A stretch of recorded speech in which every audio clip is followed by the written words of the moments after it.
I'm going to officially welcome and introduce Jeff Loria, and we're very glad that he's here with us. Uh, there is a group of us that are still working in our career that we started with, and there's a smaller group that have had more than one career, and he's one of those.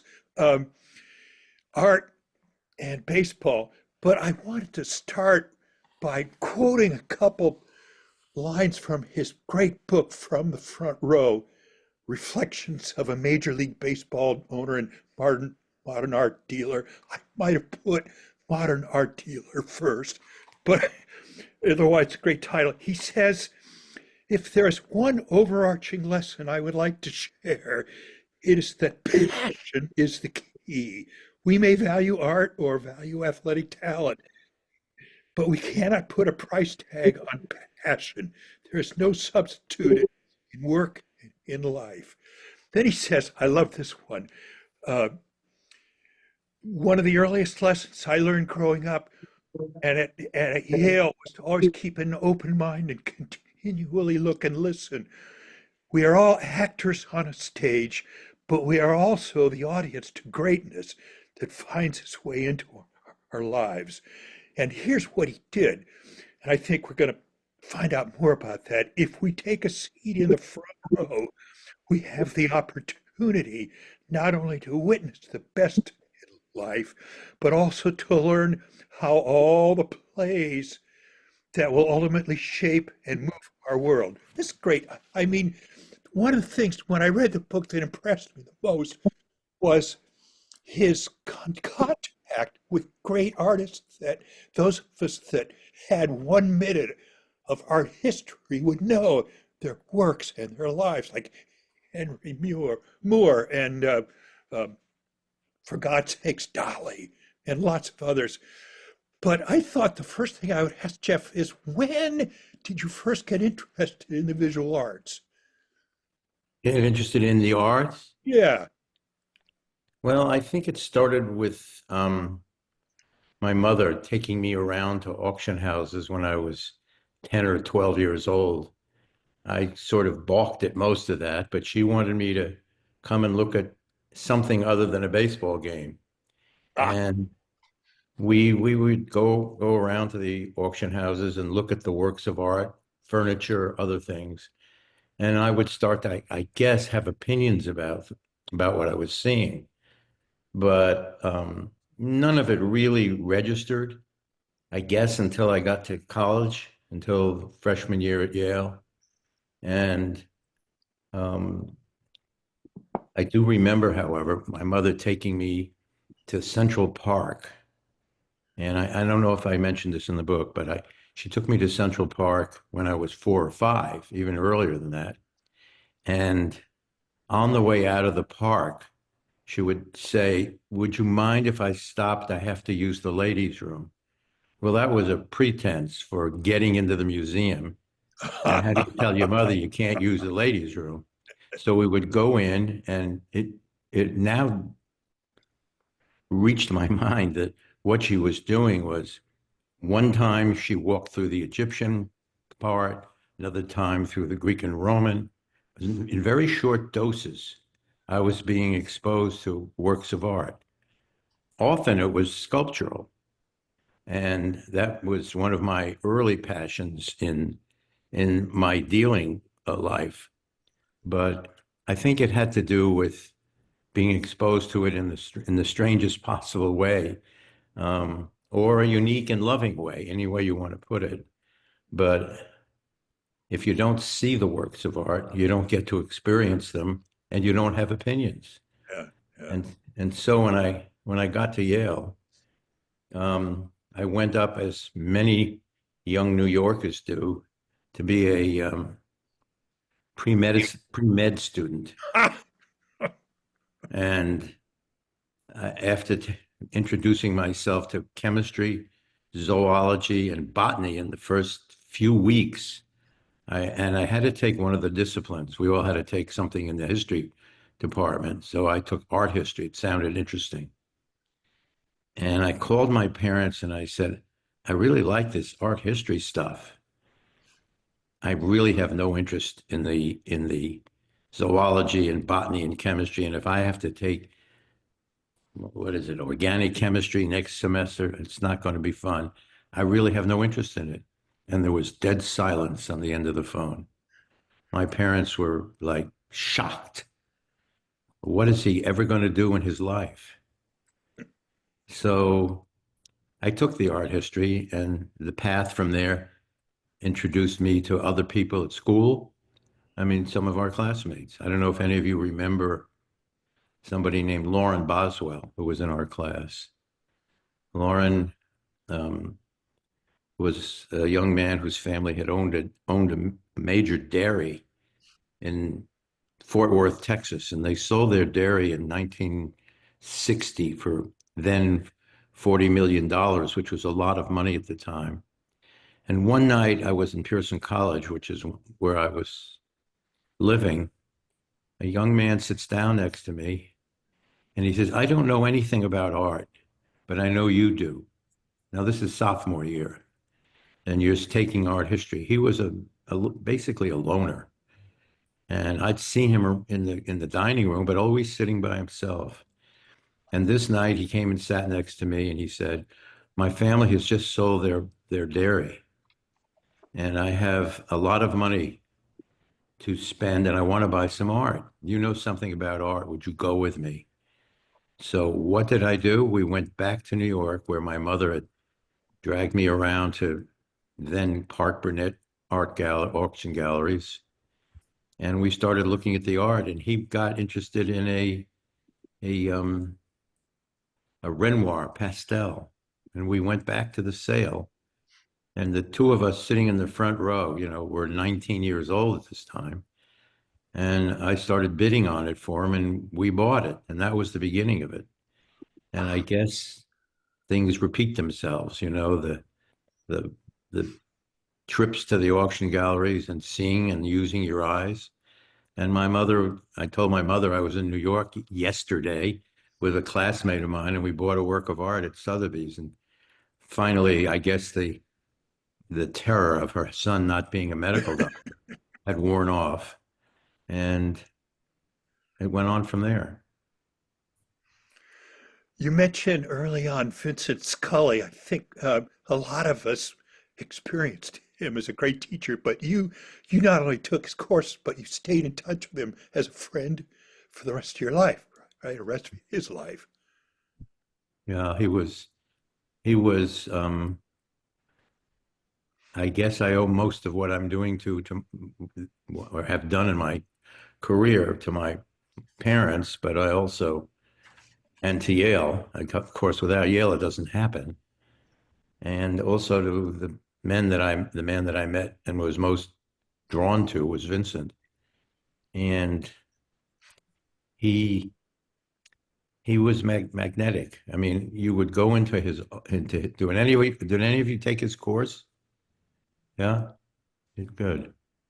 He was, you'd walk in at 11 o'clock, the pointer would go up on the stage, you'd slam it down, and the lights would go out. And that was the beginning of the lecture.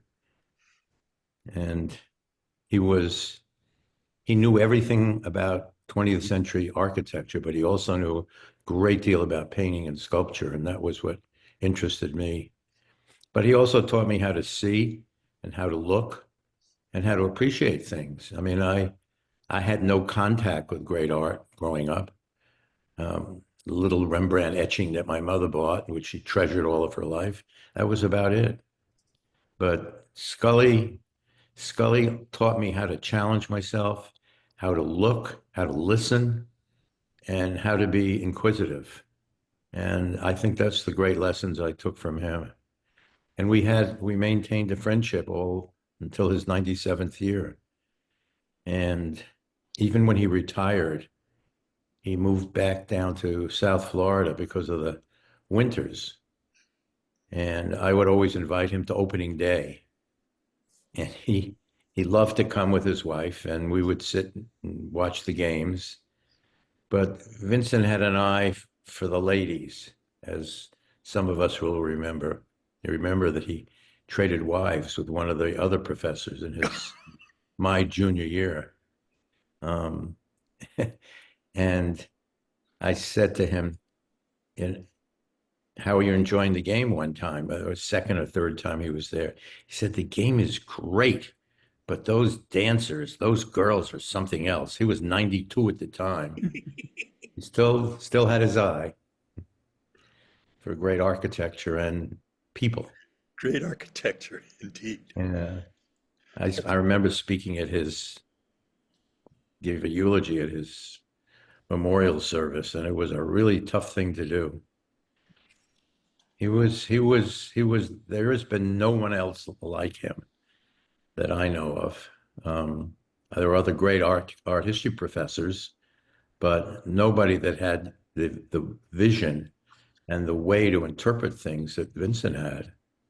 I mean, I was so surprised at the knowledge that he had, but that he retained it constantly. And even when he would come to the ballpark and we would meet in my office before the game, we talked about art history and what he was doing at the moment.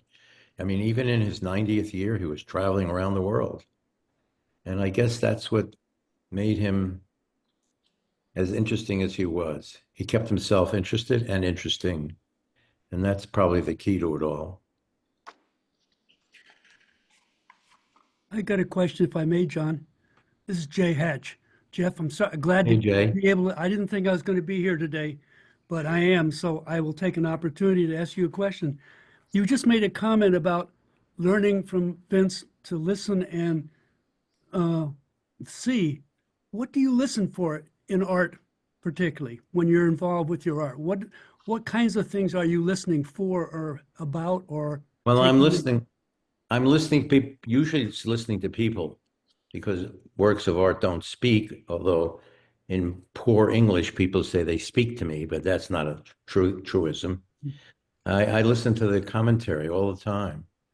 Whenever I go to a museum with my wife Julie, who, by the way, is the one who set this laptop up for me because I'm technologically incompetent. And Yay. well, I'm glad I'm not the only one. No. But um, whenever we go to a museum, I always stop to listen to what the people around me are looking at and saying. And sometimes I engage them because it's interesting to me to do that.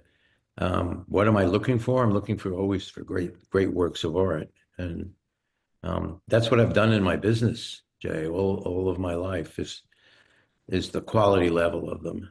You know, what has always interested me, and one of my business rules is it's not about quantity, it's about quality, and that's one of the lessons that Vincent taught me. When you're looking at something, you have to present it in your mind against other things that you've seen, and whether or not they match up is a decision you make. But if you don't have something to compare it to, you can't make that decision. And that's what you do when you're seeing. And again, Jay, to answer your question, listening to other people's opinions is about having an open mind. And I've always tried to have an open mind, even with artists. I mean, I was fortunate enough, as you may see in my book, all the artists that I talk about are all artists that I've known. And engaging with them and listening to them, very important. I learn everything about these artists from reading, but also from being involved with them in close contact. Uh, I, I've I yet, I always think it's funny that we had a course in 20th century art, but it only went up to 1962. And then suddenly when we got out, suddenly what? Pop art, and everything else. Um, so you had to sort of really re-educate yourself along the way because it wasn't taught when we were in school. Um, was Well, it? I was living it. Yeah, and I think the one of the things that fascinates me is how you made contact with these artists. You sounded like you're just able to go and call him up and say, "Hi, I'm Jeff. Can I get him over and look at your stuff?" Was it that simple or was it harder? Well, in my junior year, I guess it's junior year, everybody goes to Florida, to Fort Lauderdale, and carries on the beaches. But I was so enthralled with my art history and with Vince Scully and another great professor that I had, George Hamilton, who taught the modern art course that I took. So some of us may have taken, some of Yeah. you may have taken. He eventually went up and became the director of the Clark Museum up at Williamstown. And he had a lot to say about the artists. And one day he said to me, when you've got to maybe meet some of these people because you seem to be so interested in them. So in my junior year, rather than going to Florida, my parents said to me, I suppose you're going to go to Fort Lauderdale with your friends. I said, no, I would like to go and meet an artist in Europe. I'd never been to Europe before. I, I want to go to London and I want to meet Henry Moore. I had seen enough images of his work on Scully's screen and Hamilton's screen to have this fascination with this artist. And so I wrote him a letter. You know, those were days when you wrote letters, there were no texts. And he wrote back and said, I'd be delighted to see you. And I really very much enjoyed that trip over, going to London by myself and going out to Much Haddam, which is in Hertfordshire, north of the city. And I went out there by train. And every time I went to see him from 1963 until the time well, it was 62 and I went to see him, 61 actually. Every time I went to see him, I took the same train. I didn't take cars. I didn't take drivers. It was a ritual. Go down to um, what station was it? I think it was Waterloo, and the train went out to Hertfordshire. And I would get off the train, get into a cab, and go out to see him. And the first time I went to see him, he was waiting in his driveway for his appointment with me. The house was behind him, and to the right of the house was a small sculpture studio where he made most of his maquettes. The maquettes are the small models from which he would enlarge and make bigger works. And he was very engaging and very friendly and very pleasant. And from that day on, we became great friends. I knew him 25 years. And I was the youngest person ever to walk into his life and buy a work of art from him, buy a sculpture. Because the next time I went back, I bought a small mother and child sculpture from the monies I had earned during the summer. And that was more interesting to me than going to Fort Lauderdale. And I remember having an interest in very early on, a very strong interest in sculpture. I was not, quote, a sculpture dealer. I was an art dealer eventually. But the sculpture started with Henry.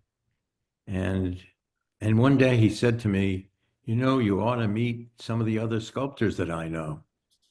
I said, introduce me to them. So he called up two of his Italian friends. During the summers, he would spend in Carrara, just outside of Carrara, where he had a home, where all the sculptors came to use the quarries there. And there was even a foundry nearby for bronze casting.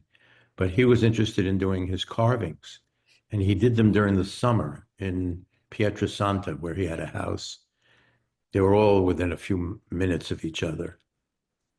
Also, I must tell you, Pietrasanta still has the best Italian restaurants in the world.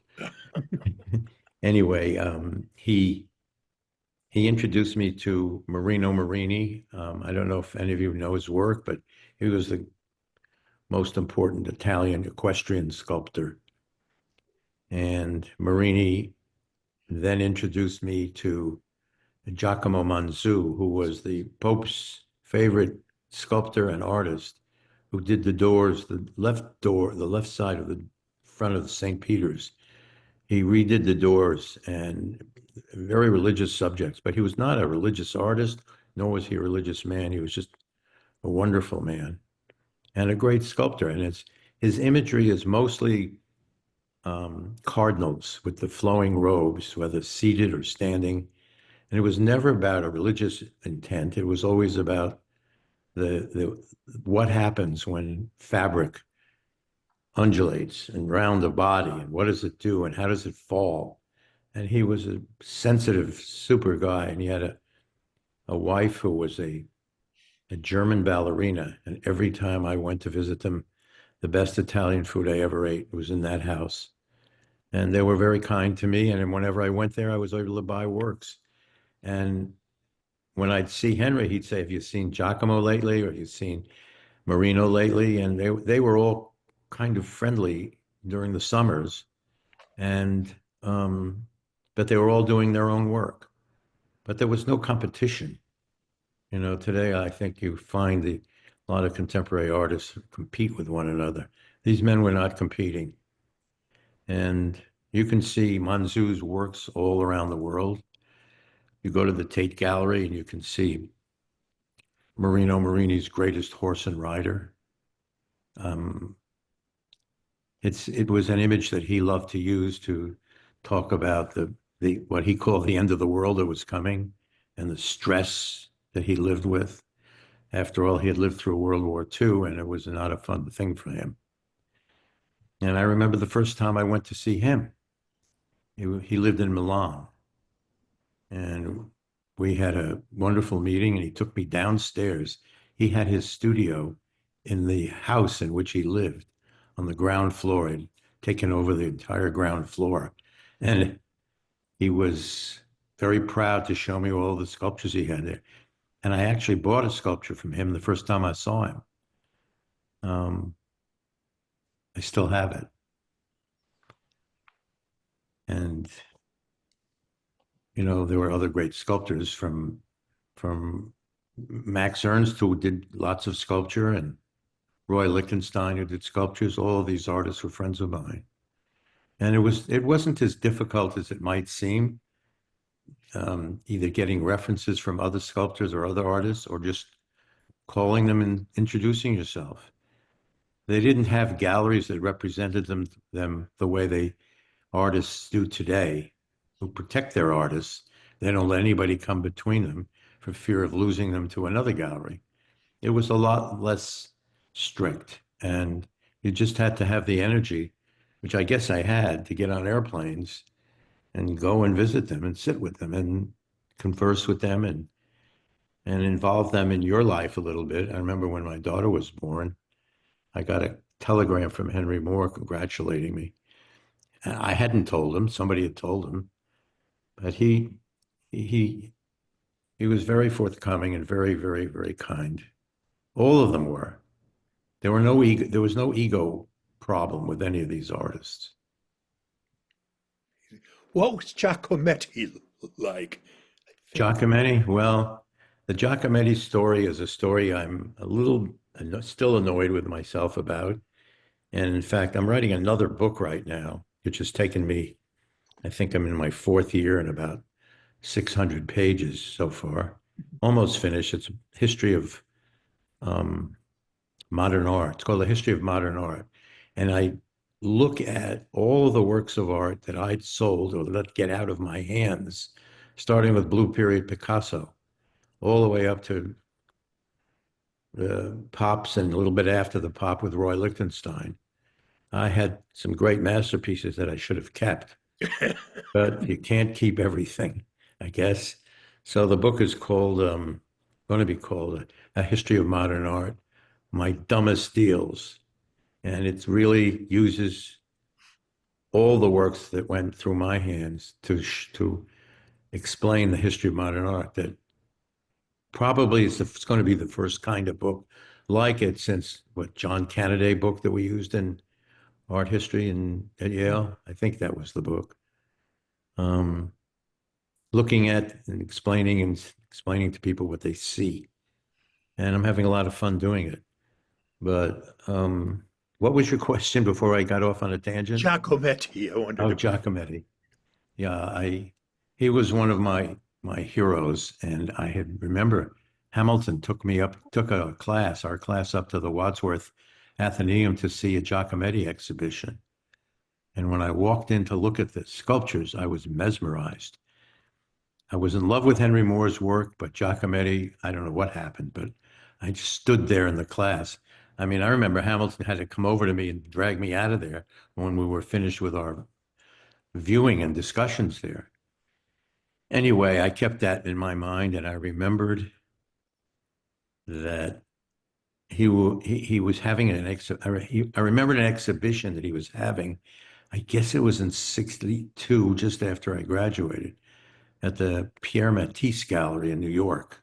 Matisse represented him, and I made my mind up to go and see that exhibition. And when I walked in, I saw a man over in the corner puffing away on a cigarette, lighting the next cigarette with the one he had in his hand. And I knew that was him. I didn't really focus on him because he was very short.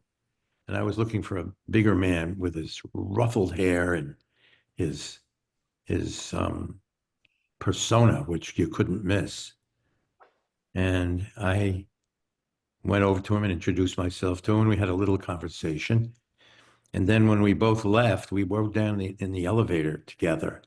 It was in the Fuller building where Matisse had his gallery. It's on 57th and Madison. And we rode down the elevator and we got to the main floor. And Giacometti was with his wife, Annette, who was the subject of many of his sculptures, female sculptures, standing figures and drawings and paintings. I think Giacometti did 190 or almost 200 paintings, which is not a lot. And she came down the elevator. We had a conversation in the lobby of the Fuller building, which lasted more than an hour and a half. We just kept talking. And I guess he was interested in why somebody young like me would be interested in his art. And I asked him if I could go to his studio and visit with him in Paris. And of course, he said, "You come, you have an open invitation."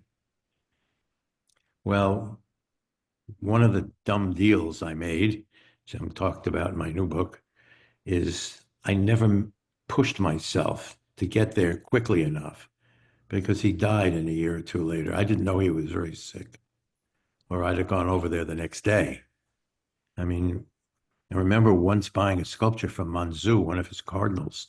I had commissioned him to do a marble sculpture of a cardinal, and he called me up on a Friday and said, "The sculpture is ready," on a Wednesday, and the sculpture is ready.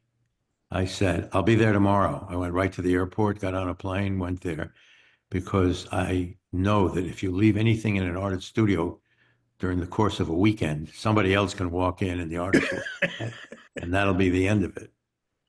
Um, so I got there the next day, and the commission was one where he had to do this sculpture himself.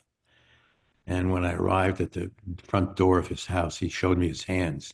Carving marble is treacherous, especially on your hands.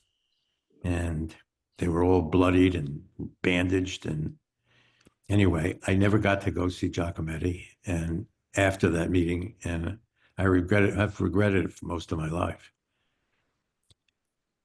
Interestingly enough, that first exhibition, there was a painting in that exhibition, which was I recall hanging behind him, and it was a portrait of Caroline, who was one of his girlfriends, Giacometti's girlfriends. And the painting was offered to me 3 months ago in Europe, and it was purchased at that exhibition where I met Giacometti by the Art Institute of Chicago.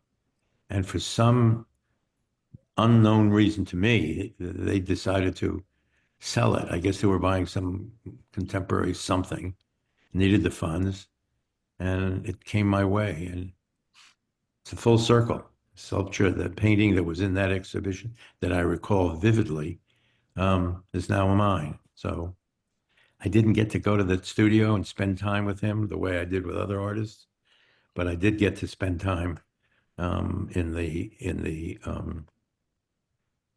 uh,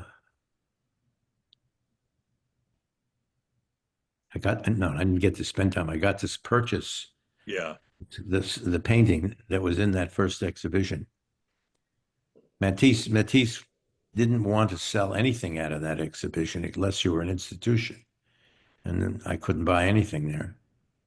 So it was one of those rare opportunities to meet a giant who physically wasn't a giant, but a giant, and I'm still fascinated by the work. It never gets old, the experience of dealing with artists never gets old. I'm still doing it.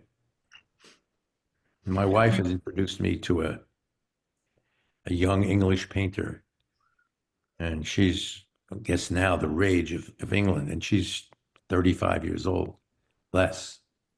Great painter, and I think she's going to have a couple of panels of her work at the Frick. The Frick is reopened in New York, and her name is Flora Yukanovich. She's English, married to a young Russian guy. Very nice. And I'm digressing because the experiences go on and on. You discover sometimes artists, you learn about other artists, as I did for my wife, and it's been a nice experience. Jeff, this is Jay Hatch again. My father was a museum director, and I grew up somewhat going through what you've been talking about in terms of visiting artists, visiting auctions, visiting galleries, etc. He very much wanted me to be an art dealer or a museum director or something like that. Which museum was he at? What, excuse me? You said he was a museum director. Yeah, Where? when I was born, he was with the Albany Institute of Art. He'd been with the Helen Gardner Stewart before that. He Oh, became head of what was then the Norfolk Museum of Arts and Sciences, which is now the Chrysler Museum. But I I say that only because I appreciate a lot of what you went through, and reading the first part of your book really led me in that direction. I won't ask you a baseball question because I'll save that for others. But you're still collecting and dealing, and in any case, as you just explained, is there a special person you're collecting? And do you have rules? My father had a rule that he collected American drawings. He was the first person to do so. But he said, as he got near the end of his life, he said, "All right, I'm getting down to 100." And then he said, "Nothing comes in unless something goes out." And I'm wondering whether you have any rules along that line for your latter part of your life as you look at something to buy or consider buying, and is there somebody special that you'd like to buy more of? well, I don't know if you want to hear the 24 rules that I have in my book, but I Well, I read those, yes. well, that they're still very applicable. I guide myself by them, and I know that they've the experience of using those has been very helpful. I mean, um, I don't know if everybody else has seen it, but there are all kinds of things you have to think about. You have to first trust your gut, which I think is one of the most important things. You have to surround yourself with people that are the best people. I've always tried to surround myself with really wonderful people. Um, and no matter how old you are, you have to try to stay fresh and reinvent yourself as you go along. You have to keep your eyes open. You have to have a level of humility that sometimes is hard to maintain. But I've never been greedy. Once you start being greedy, you blow up everything that you've ever responded to, and you lose the respect that you have worked hard to get. Um, it's a long-term commitment to buying great works of art. And as I said earlier, I've always been interested in quality over quantity, even though when I started collecting Henry Moore's work, it started as a passion. And at one moment I had, I don't know, 40 or 50 of his works. And a colleague of mine came to me and said, that's quite a commitment you've made, but why don't you diversify a little more? And I took that advice. It was very good advice. Still have a lot of Henry Moore's, but I've narrowed it down to the great ones that he did. Um, it's always about gathering information. I never like to make a decision unless I've got all the information relative to what decision I'm going to make. And when it comes to buying something, you have to be careful to buy what you want, not what other people's want to sell you. You know, I made a couple of minor mistakes early on, but it wasn't costly because I suddenly realized that I was following the wishes of the person who was doing the selling and not following my own gut. So um, you have to do it right, or you don't do it. You know, don't do it at all, because you can't be afraid to take risks. And if you take risks, you may make some mistakes, but you learn from them. I never had any fear of failure. It's just never part of my being. It was never an option for me. I guess I was gifted with some good eyes by my mother, plus the exhibitions and the traveling that we did and around the auctions and so on. That she taught me, I guess, and I always learned it up at Yale. Often learned it, I would say learned it mostly up at school, about using my eyes. And sometimes you run into situations when you want to buy a work of art from an artist and the artist says it's not for sale. Oh, I don't want to do it. So my father had a kind of a great rule which he passed on to me, which was that no is just a temporary impediment on the way to yes. And so I never let myself be um, sidetracked or dissuaded from a great or wonderful work of art or something similar to it that might be in an artist's studio or even in a collection that I would go to. Um, I guess one of the most important rules, if you're talking about them, is you have to have a bit of thick skin. Certainly that applied to my baseball career. And so for me, failure was never an option. But there were times when there were things presented to me, deals presented to me, that just didn't make it. And sometimes the best deals are the ones you don't make. It's something that looks good, it's very tempting, but it just misses. And so those are the ones you don't make. And I guess the overriding rule that I've always followed is respect everybody. You have to respect people that you're working with.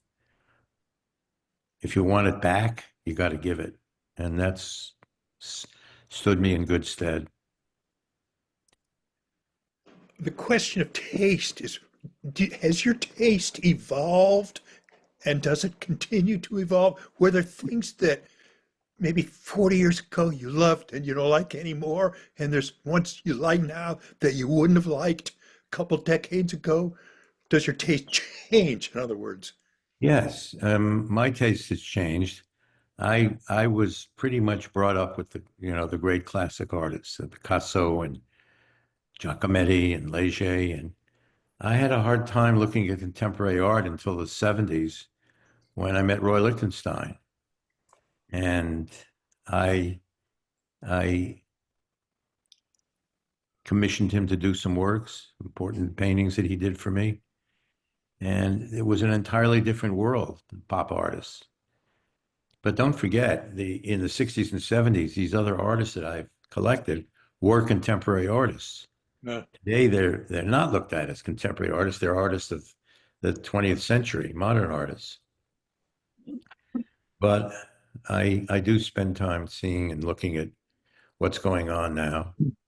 I mean, I had a great relationship with the American artist Larry Rivers for years and years and years. And matter of fact, I commissioned him to do a triptych, a giant triptych, um, which is now up at Yale. I gave it to Yale. But in Yale's way of doing things, they're so wealthy with their art, with their collection, that I don't think it's ever been on exhibition. It's in some storage somewhere. Well, that's an old story with the university. And it's a nice story in a way because they can put their hands on any great work of art that you want to see, but they don't have the space to show it all. But to further answer your question, I'm still happy going to see contemporary artists the way I did with those guys. And I have kept most of the works that I bought in the 60s and 70s and 80s. I didn't make those same mistakes forever. Do you Gary go has a to the question. do you go to the But Miami art show, that big international? the Basel Art Fair in Miami, Yeah. Yeah, I fly down for one day, go through it, and get back on the airplane and come back at night.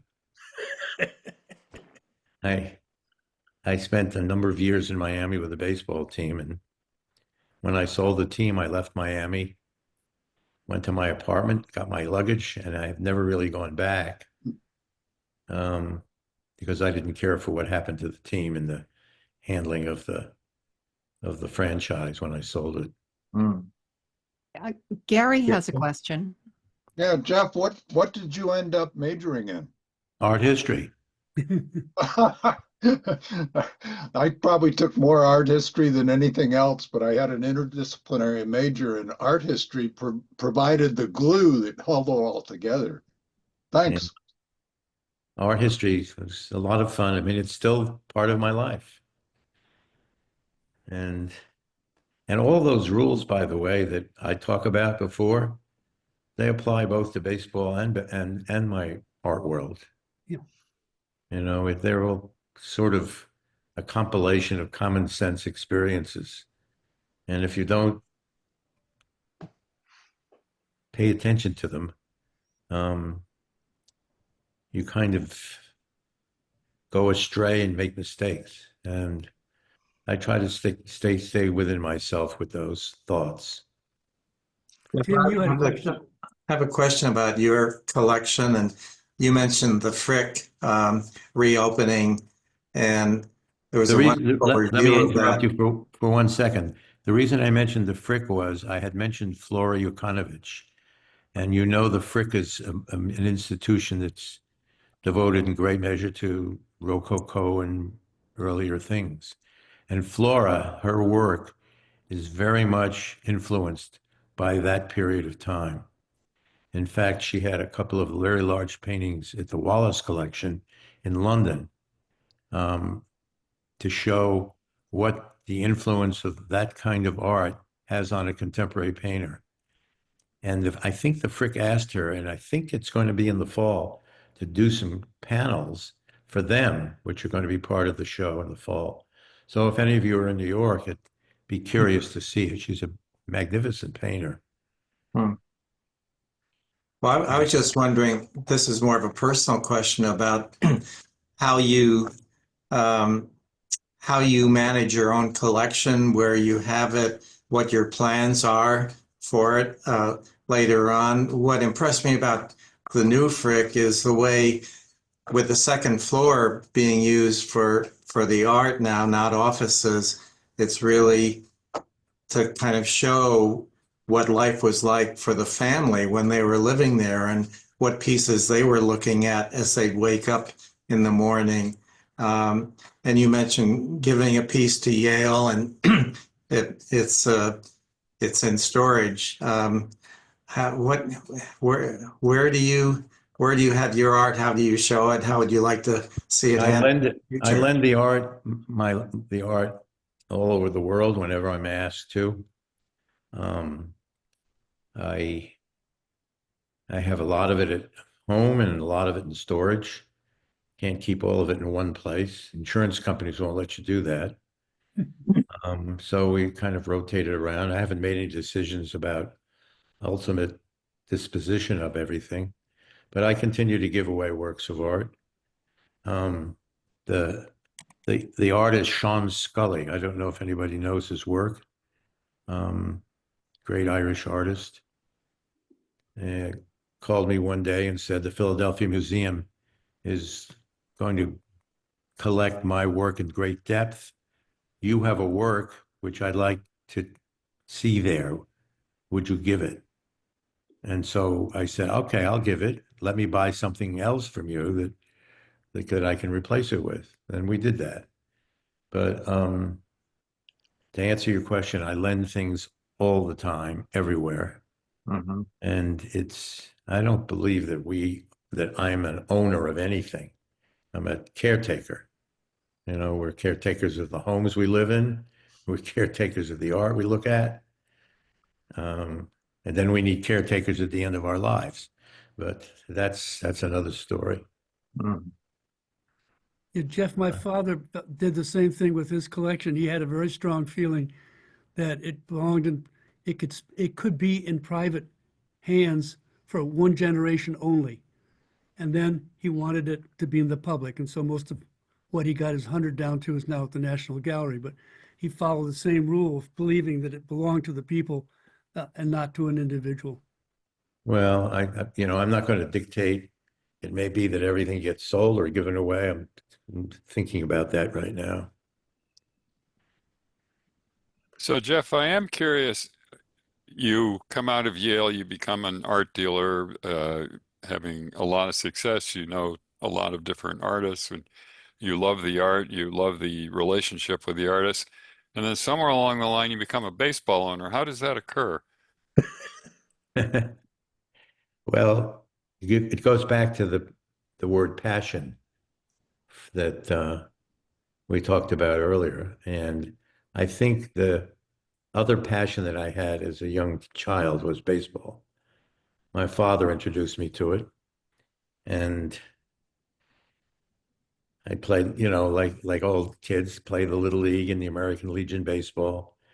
And I played in high school. I was an all-city second baseman in high school and thought I would be playing in New Haven, but banged up my legs and I didn't play. And I guess that ended the baseball career, but I never lost the passion for the game. And one day, while I was in my office reading something about one of the artists I have, um, it occurred to me that I have some free time in between trips to Europe and other times. I want to see what the passion in baseball is like. And so I decided I would buy a baseball team. But before jumping into the ocean, I was first going to jump into the pool. And I bought a minor league AAA baseball team in Oklahoma City. I don't know if any of you have ever been to Oklahoma City, but it's a wonderful part of the world, except in the summer where you feel like you're sitting under a hairdryer permanently from the humidity. But the people are wonderful and the experience was great. I even learned to look at the television in the lower right-hand corner to see when the next tornado was coming. But the experience of owning a minor league team just propelled me to want to buy a major league team. And, when I bought the team, I bought it from the owners in Oklahoma City. And I remember going out there to meet the owners and to meet the people involved and to see the stadium. And I was told it was a sleepy little town and they never win anything. And so, of course, it's a challenge. And that I like challenges. So I went there. And when I was a kid, my father's favorite baseball player was Allie Reynolds, a pitcher for the Yankees. I'm sure some of you know that name. And so when I arrived in Oklahoma City, he was an American Indian who was one of the few who played baseball at that level, the major league level. pitching for the Yankees. I walked into the ownership group of the Oklahoma City franchise, and there sitting at a table was Allie Reynolds. It was, oh my God, I can't wait to tell my father. Oh, I can't tell him. He passed away 5 years ago. So it all came right around. I bought the team. I was told that the experience was going to be horrible because the ballpark was dilapidated and women didn't come to the ballpark. And so people who know me know that I tell the story of what I had to do to fix it up. I couldn't figure out why the women weren't coming to the games. So I went into the ladies' rooms to see what the conditions were like. They were from the 1900s, early 1900s. No woman would ever go into those facilities. So instead of talking about the baseball team after I bought it, um, I talked about the new facilities that have just been built instead of talking about players coming for that first season when I bought it. And we had lots and lots of ladies in the ballpark after that. Little simple thing like that. Make people comfortable. Build it and they will come, right? Anyway, it was a great experience. And then I decided I would move on to a major league club. I got to meet all the people in the game because the minor league people would socialize and be together with the major league people at the winter meetings. So I got to meet everybody. And I found out that I liked them. They were all really good people, not competitive on the field, the way they're competitive on the field, but camaraderie was the number one emotion that everybody kind of shared. And so it was a great experience.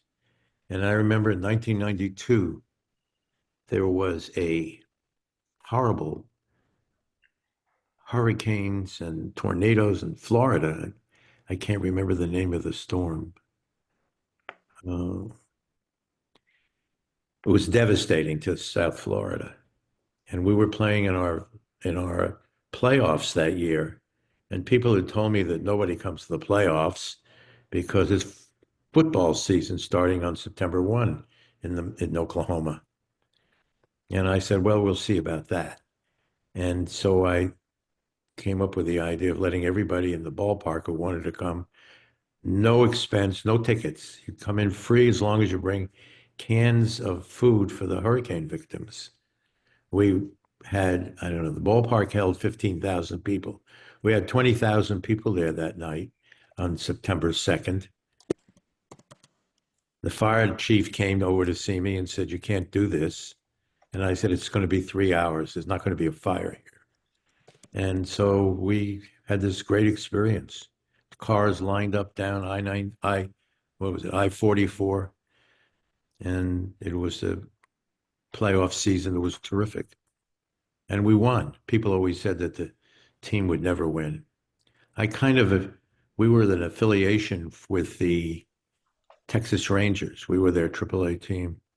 And I kind of encouraged them to get some good players for us that it would inure to their benefit if their AAA team looked great and did well, that they would benefit. So we had a championship team that second year of my involvement. It took me 3 years, though, to win a World Series in Major League Baseball. Doesn't happen easily, or it doesn't happen often. In talking about your Yale experience, you mentioned your disinterest in science. You and I both attended Stuyvesant High School, a science-based school in New York. What were your high school years like if you didn't like science? I guess I put up with them. Maybe that's where I grew to not love the science. I was more interested in learning Spanish and English and playing baseball. I mean, I was 14, 15, and 16.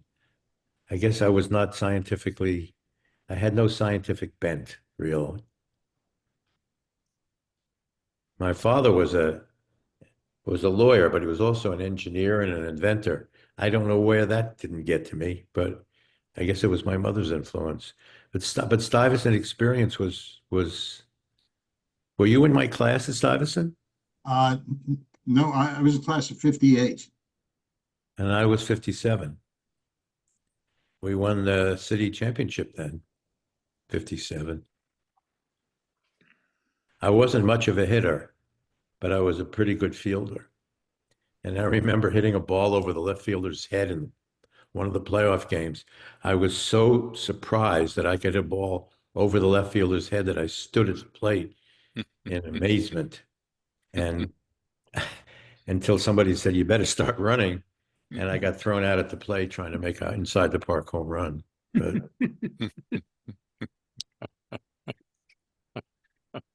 it was a wonderful experience. It was down in the old building on the right between First and Second Avenue. Um, and then they built a new one, which is even more geared towards science. I have a feeling that the recollection I'm going to recount was of you. Um, Sometime in my senior year, someone who was a freshman in college came to visit us to talk about what it was like to be a freshman in college. And the one thing I remember as a specific hint that made a terrific impression on me at the time was you've got to learn that your books aren't sacred. You can write in them and you can take notes and think about what you're reading and write in the margins. I think that was you. Well, I don't know. I did that. You mean we met long before this in freshman year or in early college? No, I had no connection with you afterwards. Uh, uh, you must have skipped the year when I was at Yale. I was in Silliman, and our paths never crossed then, as far as I know. Oh, it's I funny. did go on Sunday afternoons to Vincent Scully's lectures, and, but I never took any courses of that nature. I always went back after graduation because I wanted to see what the emotions would be like. Um, and would kind of audit and sit in the back of a classroom. I even saw his last class that he told me was going to be the last one he was going to teach.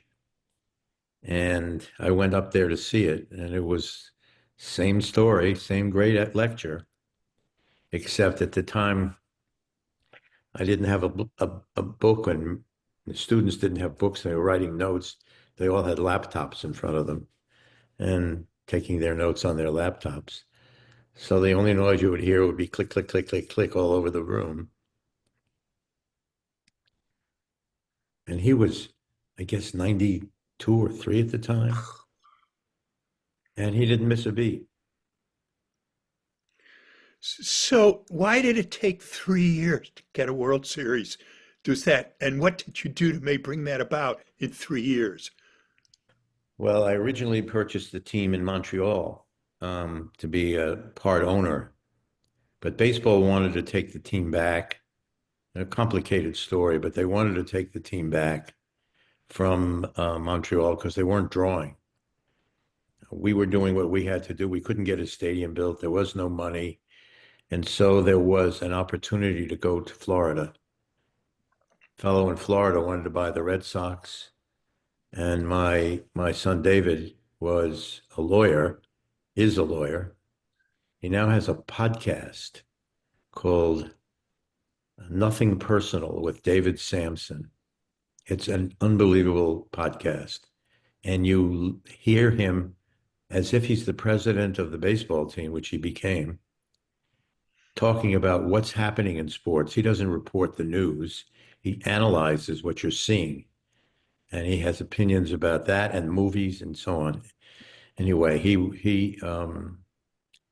how did I get onto that? How you bought the Marlins?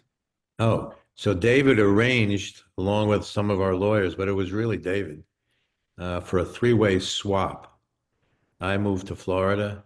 Baseball wouldn't let me move to Washington because if I moved that franchise to Washington, it would have been a windfall. And that windfall had to be shared by everybody. So they bought the team back. I moved to Florida. The fellow in Florida wanted to buy the Red Sox. And so it's the only time there's ever been a three-way swap in professional sports that I know of.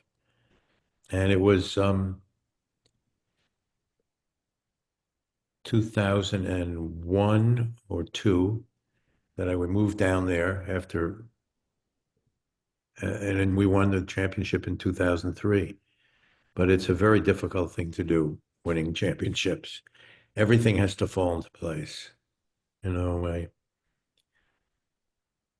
one of the things that I remember doing was seeing that the team had a great pitching staff, but there was no catcher, not a great catcher to handle these guys. And I called my general manager and said, we need to get Pudge Rodriguez here. He's a free agent. Pudge was one of those young catchers in the AA team in the Ranger organization when I bought Oklahoma City. And I was waiting for him to come to play in AAA for Oklahoma City, but he never made it because the Rangers had a need for a guy, for a catcher, when their catcher got hurt. So he went right from AA to the major leagues, and I never saw him there. And this was going to be my opportunity to meet up with him again. And my general manager said, he's hurt, he can't do this, he can't do that. And I just sort of trusted my own gut and got Scott Boras, his agent, on the phone and signed him.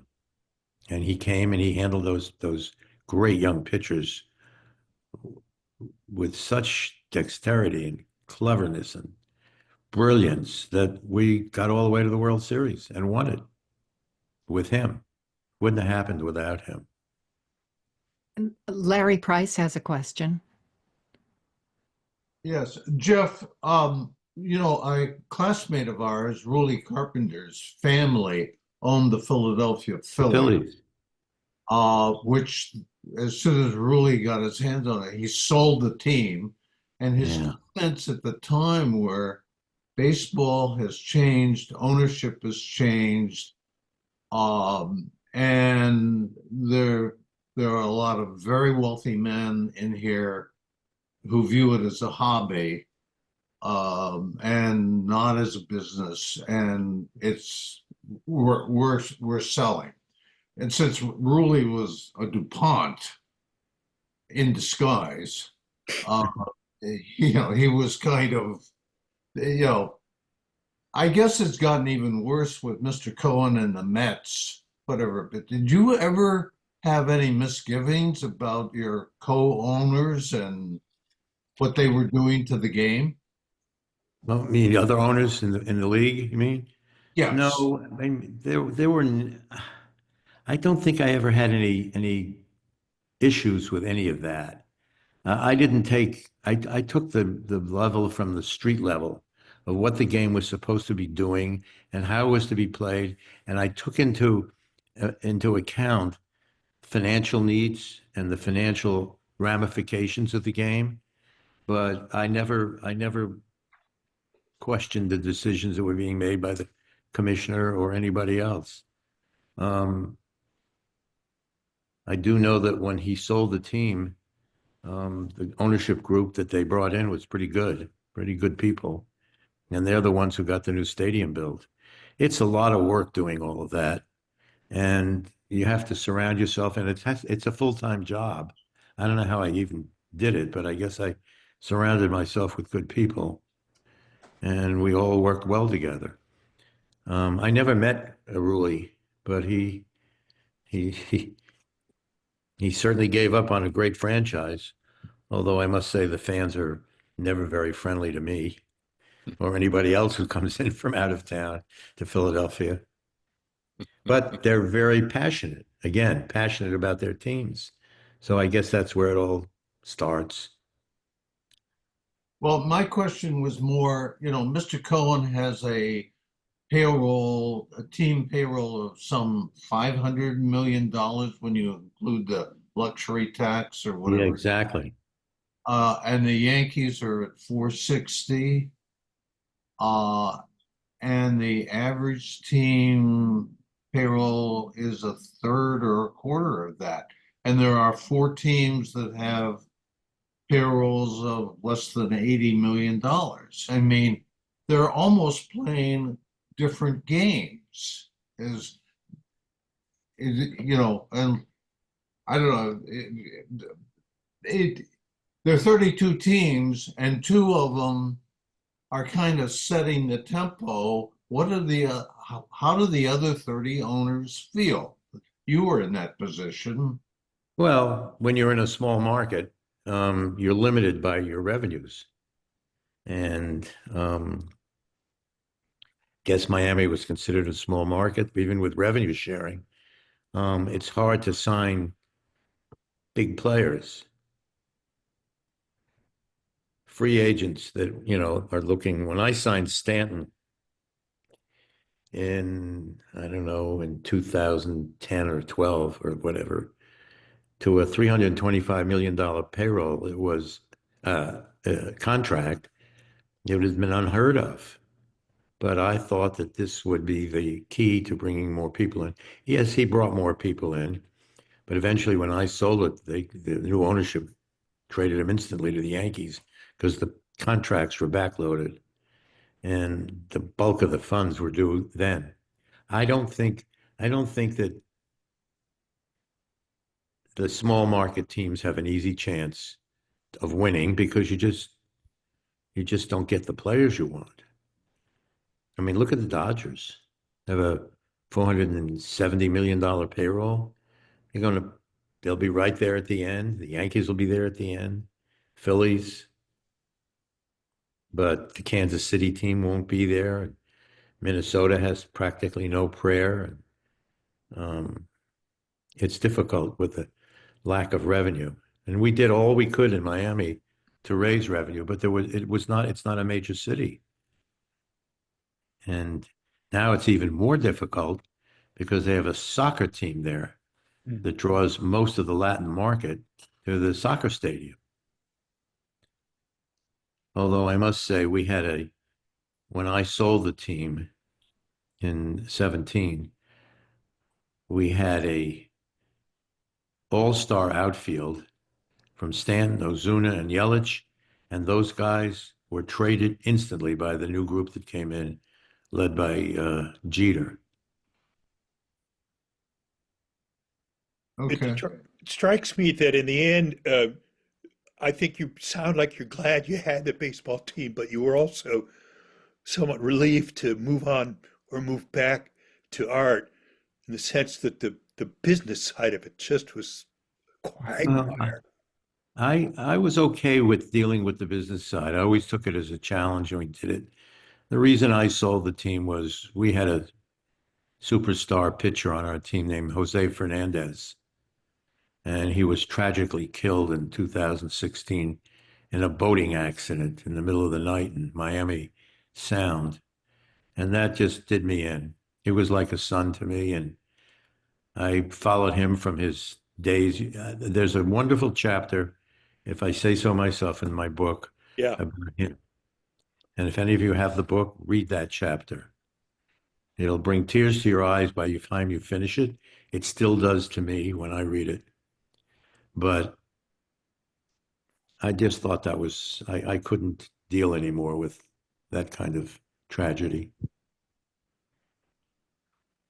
Part of what that story, as well as some of the others, goes to is what's the role of the owner and the relationship of the owner with the team, with the management. I was thinking of your Rodriguez story and the the news about professional sports. You continually run into stories where at least the local journalists think that the owner is interfering too much and overriding the people who actually know the sport better and making decisions. And I'm curious how you thought about what was your job as owner? What were you there to Well, do, and when should you be involved, and when should you let somebody else take over? Well, I let the professionals really run the club. I didn't push anybody do anything except occasionally when we needed a player to be brought up or we needed a player to be signed. It was done by the group of baseball executives that I have put together. We, I made 3 or 4 unilateral decisions.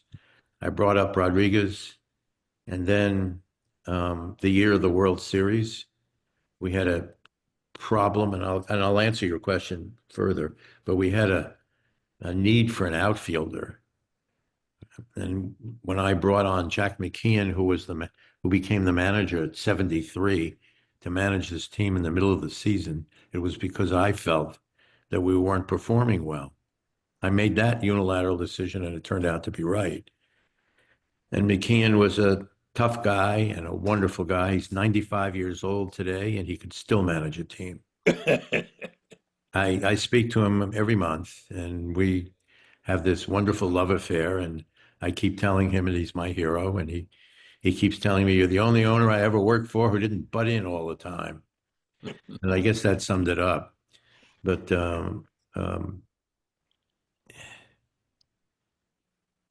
I tried to let my organization do it their own way. And when I saw that they were not realizing potential, I would make suggestions.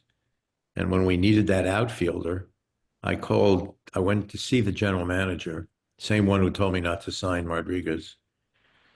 And I said, we need somebody out in left field. Do we have anybody at AA or single A who can play the outfield? He said, well, we've got a kid in AA who can play, who plays third base, and he's quite a hitter. And I said, who is that? He said, Miguel Cabrera. I said, put him in the outfield this week at AA. Let's see if he can catch a fly ball. I mean, it was as simple as that in my mind. And he said, oh, we can't bring him up. He needs to go to AA and AAA first. I said, put him out there and I'll talk to you in a week. I walked into his office and I said, did he drop any fly balls? No. Make any errors? No. Bring him up. I want him here on Saturday. Came up to the team on Saturday morning, walked into the clubhouse. This skinny little kid who was quite a hitter from Venezuela. And McKeon put him up to pinch hit in the bottom of the ninth inning, and he had a walk-off home run, and that was the end of that discussion. He stayed the rest of the year, and he was an integral part of the championship. But I remember in Yankee Stadium in the last game before the series ended, he was in left field, still playing the outfield because we had a great third baseman. And a fly ball was hit to him, and all of a sudden I could see, oh my God, here's Larry's ideas are going to come to pass. He circled around the ball and he did 3 circles around it and finally caught it. So it was an out, and we didn't lose anything by having him out there. And he hit a whole bunch of home runs. I mean, in the first game of the World Series against Roger Clemens, who, by the way, should be in the Hall of Fame, Roger threw a pitch at Cabrera, and he's this 19-year-old kid, which buzzed his chin, and Cabrera stepped back, and he was trying to intimidate Cabrera.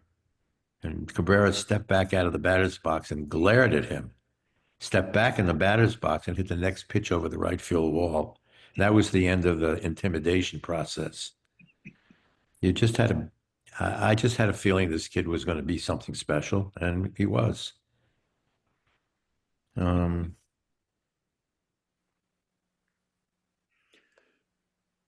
Just asked me something else about the team.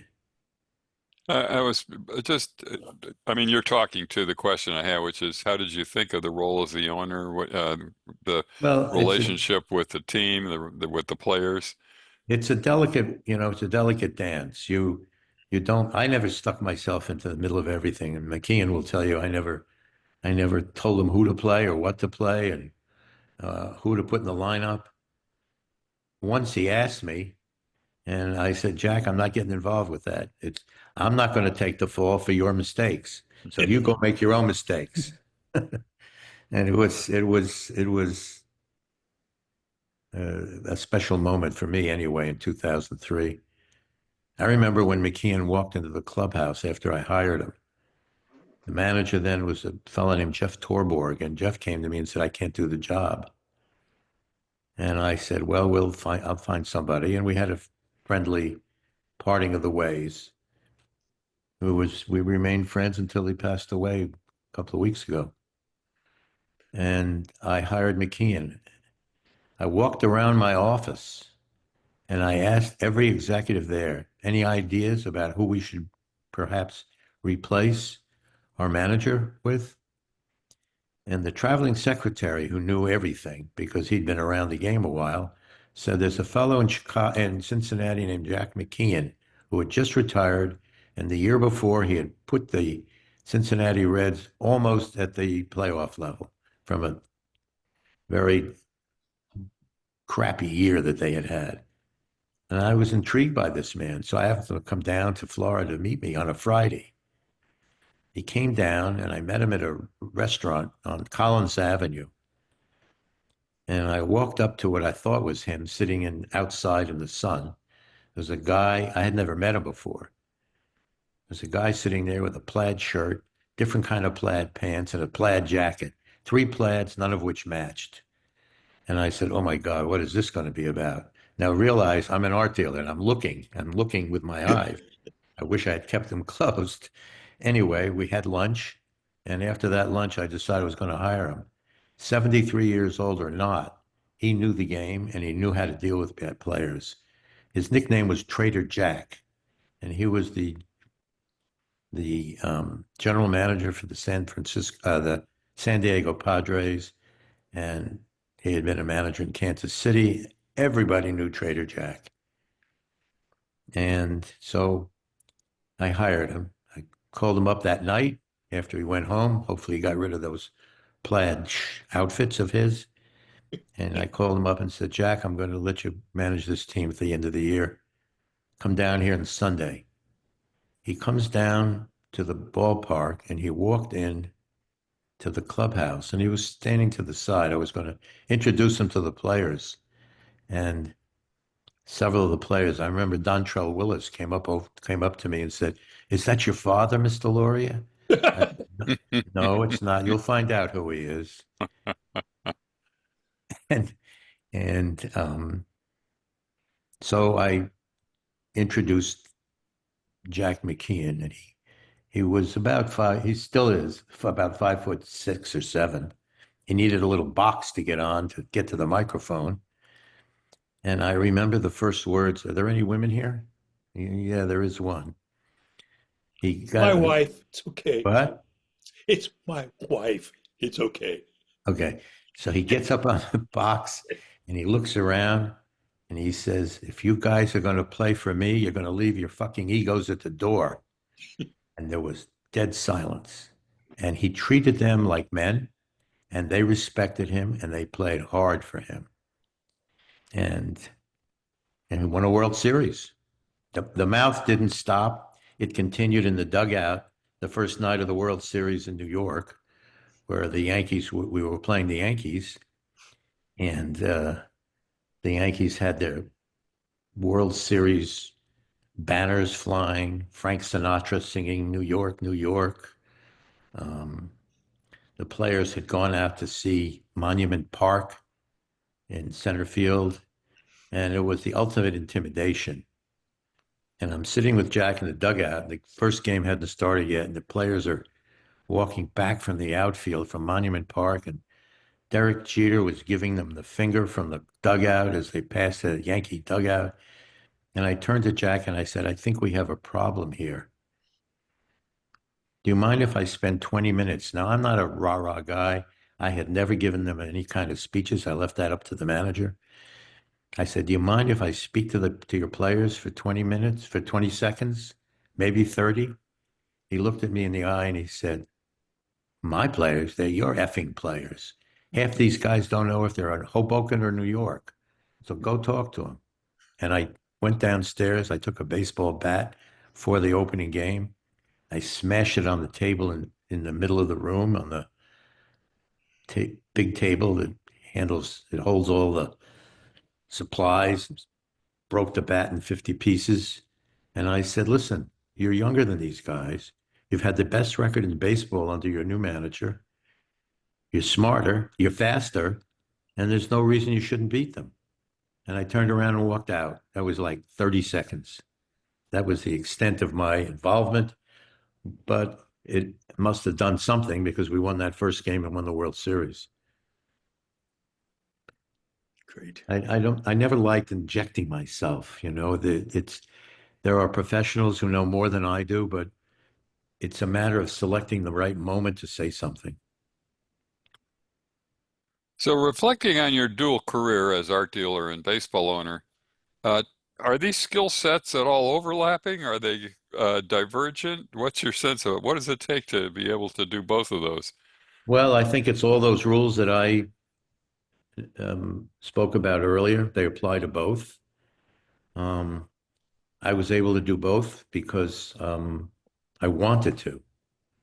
And maybe I was testing myself, but I had time in my art world. I still had the time to go to Europe when the team went on the West Coast to do my art business. And it's all about using sound judgment and again, one of the key rules is quality versus quantity. Whenever we were making a trade, they would come to me for approval and I would say, it's what you guys want, but let me think about this. And then I present an alternative, maybe something they hadn't thought about. We would come to conclusions together.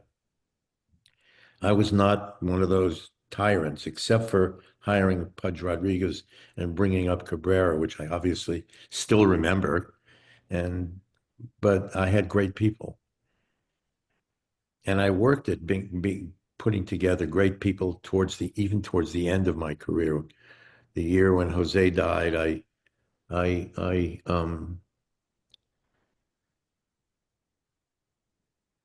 had hired 4 great baseball analysts. Now today, analytics is a big thing, but I brought in 4 great baseball minds, and it took me a while to put them together because I felt that the club was going to need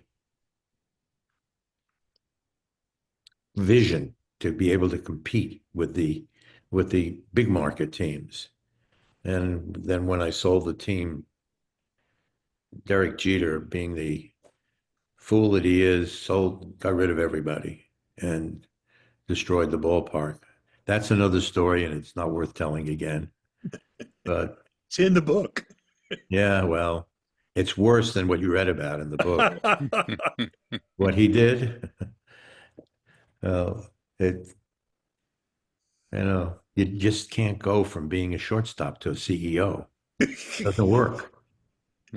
Or at least have the common sense to realize your shortcomings. And I knew in my way, in my world, that I had shortcomings. I didn't know all the people and every little nuance about the game. So I looked and I listened and I got good people around me and I listened to them too. And I was lucky when I hired Jack McKeon, who was a gift from God.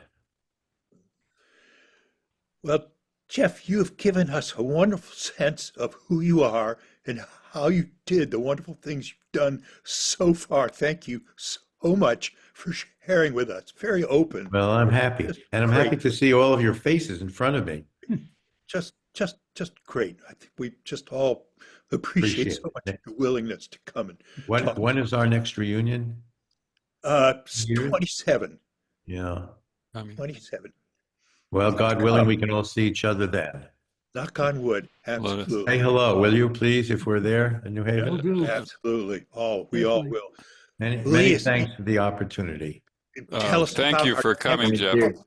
That's what I'm going to do. Thank you, Jeff. Jeff, you haven't, one thing you haven't talked a lot about, but I come away with was that part of what enabled you to do what you're able to do in both of those different realms was your own personal style and how you relate to people. There's that you apparently one of your gifts is how to build relationships with very talented, very smart, uh, very different kinds of people And somehow they just say, I like this guy, and I enjoy being with him, and I'm even willing to sell him my art or let him be part of my baseball team. And Well, I guess you have to be lucky. I had parents who instilled in me a certain kind of humility, which I mentioned a little bit earlier. I think you hit the nail on the head. Um, People wanted to do and engage, and you can't engage unless you're honest, and you have to have an honesty about you that people respect. And that's what that was, that was the whole world for me. next month, roughly a month from now, we will move from art and baseball to the equally exciting topic of banking. Oh, And we have a couple of classmates who all are interested in it, have been involved in banking. Whit Knapp, who had a banking career, particularly interested in sort of some of the back office and tech sides of banking, and then Earl Stalin.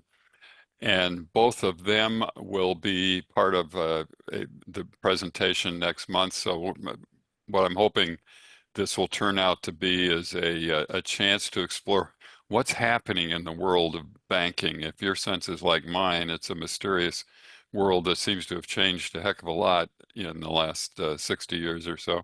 And so, where is it? Where is it going? That's what I'm hoping the next coffee hour will be about. Thank you all for coming again, and look forward to seeing you at a future event. So long. Thanks be for well. coming. Thank you. Be Thank well. you.